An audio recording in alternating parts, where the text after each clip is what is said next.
приятели, аз съм Флоренджи и днес ще ви покажа как да си направите тази леко кафе машина.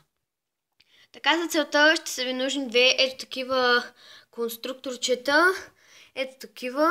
За цветовете няма значение. Ето тези двете са пожелания. Аз ги сложих като лампички на кафе машината. Малко импровизация.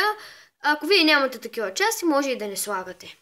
Ето такава част, чашка и ето такава част. Ако нямате ето такава чашка, може да използвате ето такава част.